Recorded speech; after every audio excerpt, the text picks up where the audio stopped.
নমস্কার বন্ধুরা, আমি অভিষেক। আপনারা দেখছেন ইন্ডিয়ান পিজনস লাভার। আপনাদের সবাইকে নতুন একটি ভিডিওতে স্বাগতম। তো বন্ধুরা, আপনারা অনেকেই মেসেজ করেন কমেন্ট বক্সে। আমি দেখেছি অনেক হাটের ভিডিওগুলোতে আপনারা বিশেষ করে কমেন্ট করেন যে পায়রা যদি ঠান্ডা লেগে থাকে কী ওষুধ দেওয়া প্রয়োজন, বা এমন কোনো পায়রা সবুজ ড্রপিং করছে যেটা আর কি খুবই খারাপ একটা জিনিস, সবুজ ড্রপিং করে পায়রা। তো সেই ক্ষেত্রে কোন মেডিসিন দেওয়া উচিত অনেকেই মেসেজ করেন। তো আজকের এই ভিডিওতে আপনাদের কিছু ইনফরমেশন এবং টিপস দেব পায়রার সম্বন্ধে। ভিডিওটা আজকে সম্পূর্ণ আপনারা দেখতে থাকবেন। বিস্তারিত এই ভিডিওতে আজকে আপনাদের কাছে জানাতে থাকবো। ঠিক আছে, যে জিনিসগুলো আপনার কাছে আজকে দেখাবো ওগুলো কিন্তু খুবই গুরুত্বপূর্ণ যারা আপনারা পায়রা পোষেন, এবং এই ভিডিওর মাধ্যমে হয়তো আপনাদের বাড়িতে এর থেকে ভালো মেডিসিন রয়েছে, হয়তো আপনারা সেখান থেকেও রেজাল্ট পাচ্ছেন। কিন্তু আমার কাছে আমি আমার পায়রাদের কিভাবে সুস্থ রাখছি, সেক্ষেত্রে কোন মেডিসিন ব্যবহার করছি সেটা আপনাদের কাছে আজকে রিভিল করব, যে কোন মেডিসিন দেওয়া উচিত বা আমি দিচ্ছি সুস্থ রাখছি পায়রাদের। তো আমি আমার ব্যক্তিগত পার্সোনাল ওপিনিয়ন এই ভিডিওতে দেখাবো। যেমন কি আপনাদের কাছে বললাম, প্রথমত জানিয়ে দিই আপনাদের কাছে, যদি কোনো পায়রা গা ফুলে বসে থাকে বা ভমিটিং করছে বা বমি করছে, সেক্ষেত্রে কোন মেডিসিন দেওয়া উচিত, বা পায়রা সবুজ ড্রপিং করছে সেক্ষেত্রে কোন মেডিসিন দিলে পায়রার ড্রপিংটা চেঞ্জ হয়ে যাবে। আর সবুজ ড্রপিং মানে হচ্ছে একটা ক্ষেত্রে বলতে গেলে সবুজ ড্রপিং হচ্ছে ডায়রিয়া টাইপের। ঠিক আছে,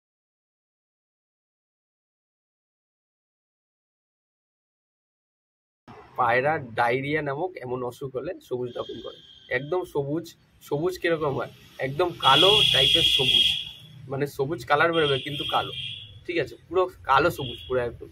আপনারা যারা দেখেছেন সবুজ কালারের ড্রপিং করছে, সেক্ষেত্রে কোন মেডিসিন ব্যবহার করুন আপনারা দেখিয়ে দিই। ভিডিওটা আজকে বেশি বড় করবো না, দুটো মেডিসিন আছে, দুটো মেডিসিন দেখিয়ে দিচ্ছি।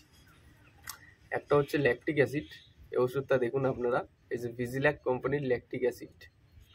আমি ভিডিও স্ক্রিনে দিয়ে দেবো ছবিটা, আপনারা দেখে নিয়ে নিতে পারবেন। বেশি দাম না, 50 টাকা। ল্যাকটিক অ্যাসিড, ভিজিল্যাক কোম্পানির।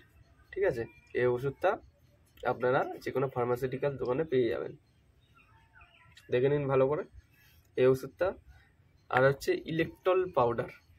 ইলেকট্রল পাউডার জানেন আপনারা কীরকম কার্যকরী, বাড়িতে আপনারা অনেকেই ব্যবহার করেছেন, সেক্ষেত্রে জানেন ইলেকট্রল পাউডার কীরকম গুরুত্বপূর্ণ ভূমিকা পালন করে পায়রাদের ক্ষেত্রে। তো ব্যাপারটা হলো এটাই, দেখবেন কিছু কিছু ওষুধের এরকম মাথায় ক্যাপ থাকে, এটা হচ্ছে 4 ml এর ক্যাপ। তো দুটো মেডিসিন আপনারা বাড়িতে নিয়ে আসলেন, নিয়ে আসার পরে আপনাদের বলে দিচ্ছি ইলেকট্রল পাউডার আর হচ্ছে ভিজিল্যাক ল্যাকটিক অ্যাসিড। ভিজিল্যাক হচ্ছে একটা কোম্পানি, এই কোম্পানির ল্যাকটিক অ্যাসিড কিন্তু পাওয়া যায়, অনেক কোম্পানিরই রয়েছে ল্যাকটিক অ্যাসিড পাওয়া যায়, কিন্তু ভিজিল্যাক কোম্পানির ল্যাকটিক অ্যাসিডটা কিন্তু বেস্ট। আর ইলেকট্রল পাউডার আপনারা জানেন কতটা গুরুত্বপূর্ণ জিনিস। তো দুটো মেডিসিন নিয়ে এসে এই মেডিসিনটা 2 ml নিলেন। ঠিক আছে, এটা হচ্ছে 4 ml এর একটা ছোট ওই কাপ মতো বলতে পারেন। তো 2 ml এটা নিলেন, এবং তারপর ইলেকট্রল পাউডার নিলেন 2 ml। হয়তো আপনাদের বাড়িতে 2, 3 বা 4 পায়রা রয়েছে, সেই হিসেবে পরিমাপ মতো আপনারা কিন্তু এই পাউডার নেবেন। ঠিক আছে, আমি একটা পায়রাকে দেওয়ার ক্ষেত্রে 2 ml কিন্তু ব্যবহার করি। আর যতটা পারবেন কিন্তু র বানানোর চেষ্টা করবেন। এই ল্যাকটিক অ্যাসিড আর হলো ইলেকট্রল পাউডার 2 ml নিলেন। এবার দেখাচ্ছি আপনাদের, এই 4 ml এর একটা সিরিঞ্জ দেখবেন 3 টাকা থেকে 4 টাকা মতো দাম নেয়। এই 4 ml এর একটা সিরিঞ্জ নিয়ে এসে ঠিক এরকমভাবে জলটা নিলেন, একদম র জলটা নিলেন। যে 4 ml পাউডার আপনারা নিয়েছেন, ওই পাউডারের মধ্যে কিন্তু এই জলটা আপনারা পুশ করে দিলেন। পুশ করে দেওয়ার পরে জলটাকে আপনারা হাত দিয়ে গোলাবেন না, মানে আঙুল দিয়ে গোলাবেন না। অনেকেই আছেন ছোটো ছোটো ভাই বোনেরা যারা আর কি এই জিনিসগুলো জানে না, তো তাদেরকে দেখিয়ে দিই। জলটা পুশ করে দেওয়ার পরে পাউডারের মধ্যে এই সিরিঞ্জটা দিয়ে জলটাকে ভালো করে গুলিয়ে নেওয়ার পর যেই দেখলে মিশে গেছে।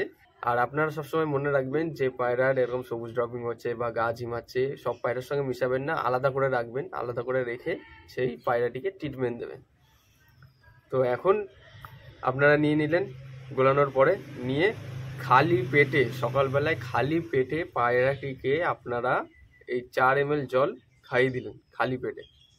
ঠিক তার 1 ঘন্টা পরে ভিজানো গম মনে করে রাখবেন ভিজানো গম, অন্য কোনো খাবার নয়, ভিজানো গম। গমটা যেন নরম থাকে, শক্ত জিনিস খাবার দেবেন না তখন পায়রাটিকে, কেননা যদি শক্ত খাবার দেন তাহলে তার হজম হবে না, পায়রাটা ভমিটিং করে ফেলবে, মানে বমি করে ফেলবে। তো পায়রাটিকে আপনারা পুশ করে দেওয়ার পরে, জলটা খাইয়ে দেওয়ার পরে পায়রাটিকে দিলেন 1 ঘন্টা পরে ভিজানো গম। মনে করে রাখবেন, সময়সীমাগুলো মনে করে রাখবেন। পায়রাটিকে 1 ঘন্টা পরে ভিজানো গম, অর্থাৎ নরম জিনিস, নরম খাবার, জলে ভিজালে গম নরম হয়ে যাবে, তখন নরম গমটা আপনারা খাবার হিসেবে দিলেন। ঠিক সেম প্রসেসে আবার ঠিক দুপুরে আপনারা কিন্তু সেম প্রসেস করবেন, যেমন আপনাদের দেখালাম প্রথম দিকে। ল্যাকটিক অ্যাসিড আর হচ্ছে ইলেকট্রল পাউডার 2 ml করে নিয়ে পাউডার জলের মধ্যে মিশিয়ে এই 4 ml জল টানলেন সিরিঞ্জ করে, আবার তখন খাইয়ে দিলেন। তখন আবার কিন্তু সেম 1 ঘন্টা পরে কিন্তু ভিজানো গম খাবেন, ঠিক আছে? দেখবেন যখন এই জলটা আপনারা খাওয়াবেন তখন পায়রার খিদেটাও কিন্তু বেড়ে যাবে, পায়রা খাওয়ার জন্য ছটফট করবে, আপনারা নিজেরাই রেজাল্ট পাবেন। আমি আমার বাড়ির পায়রাদের এভাবেই কিন্তু ট্রিটমেন্ট করি। যদি কোনো পায়রা সবুজ ড্রপিং করছে বা গা জিমে বসে রয়েছে, এটা কিন্তু অনেক ক্ষেত্রে দেখা যায় পায়রার ডিহাইড্রেশন বা ডাইজেস্ট হয় না, এই এক রকমের রোগ, ঠিক আছে? শীতকালে এটা বেশি প্রভাব পড়ে, কারণ এখন যেহেতু ঠান্ডার ওয়েদার, আর আপনারা জানেন কীরকম পরিমাণে চরম ঠান্ডা পড়েছে। সেক্ষেত্রে আমি আমার পায়রাদের এভাবেই সুস্থ করছি। বা এছাড়াও যদি আপনাদের কোনো সমস্যা হয়ে থাকে পায়রাদের ক্ষেত্রে, আমাকে অবশ্যই কমেন্ট বক্সে কমেন্ট করে জানাবেন। ভিডিওটা যেমন কি আপনাদের কাছে বলা হলো, বেশি বড় করা হবে না, ছোট্ট একটা ভিডিওর মাধ্যমে একটা টিপস দিয়ে দিলাম আপনাদের কাছে। এই যে ট্রিটমেন্টটা সম্বন্ধে আপনাদের কাছে আলোচনা করালাম, এই ট্রিটমেন্টটা আপনারা যতক্ষণ না দেখবেন পায়রা সবুজ ড্রপিং বন্ধ হচ্ছে, মিনিমাম 4 থেকে 5 দিন আপনাদের রেগুলার করতেই হবে, তবে গিয়ে পায়রা সুস্থ হবে, পায়রা বুকের থেকে হাড় বেরিয়ে যাবে। তবুও পায়রা কিন্তু বেঁচে থাকবে, পায়রা কিন্তু মরবে না। আপনারা যখন এই ট্রিটমেন্টটা সরাসরি আপনারা রোলিং করতে থাকবেন 4 থেকে 5 দিন, তখন দেখবেন সবুজ ড্রপিং থেকে পায়রার হলুদ ড্রপিং হয়ে আছে এবং পায়রা কিন্তু আগের থেকে অনেকটা সুস্থ হয়ে গেছে। আপনারা নিজেরাই রেজাল্ট পাবেন, তখন আপনারা বুঝতে পারবেন যে এই ওষুধটা কীরকম কার্যকরী, কীরকম এদের খিদের পরিমাণটা বেড়ে যাচ্ছে। তো ব্যাপারটা আপনাদের কাছে আজকে ক্লিয়ার করতে পারলাম, বুঝতে পেরেছেন আপনারা। আর বাদবাকি যদি আপনাদের বাড়িতে পায়রা শুধু গা ফুলিয়ে বসে রয়েছে কিন্তু সবুজ ড্রপিং করছে না, ড্রপিং পুরো টাইট রয়েছে, যদি মনে করেন যে পায়রা গা ফুলিয়ে বসে রয়েছে, সেক্ষেত্রে কোন মেডিসিন ব্যবহার করা দরকার আমাকে কমেন্ট বক্সে কমেন্ট করে জানাতে পারেন। কমেন্ট বক্সে কমেন্ট করে আপনাদের বলে দেবো, নাহলে পরবর্তী ভিডিওতে আপনাদের জানিয়ে দেবো শুধুমাত্র পায়রা গা ফুলিয়ে থাকলে কোন মেডিসিন দেওয়া উচিত।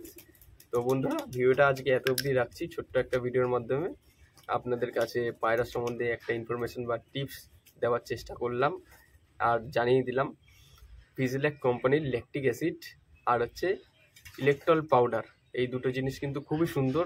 আমি যেহেতু রেজাল্ট পেয়েছি আমি আপনাদের কাছে শেয়ার করলাম। আমি অভিষেক আজকের এই ভিডিও থেকে এখন বিদায় নিচ্ছি। সবাই ভালো থাকবেন, সুস্থ থাকবেন। যদি আপনাদের এই ভিডিওটি থেকে কোনো উপকার হয়ে থাকে, ভিডিওটি আপনারা নিজস্ব পায়রা প্রেমীদের সাথেও শেয়ার করতে পারেন, আর অবশ্যই লাইক করবেন যদি আপনাদের এই ভিডিওটি ভালো লেগে থাকে। দেখা হচ্ছে নতুন কোনো ভিডিওতে আবার, এই প্রত্যাশায় ভিডিওটা আজ এখানেই শেষ করছি। ধন্যবাদ।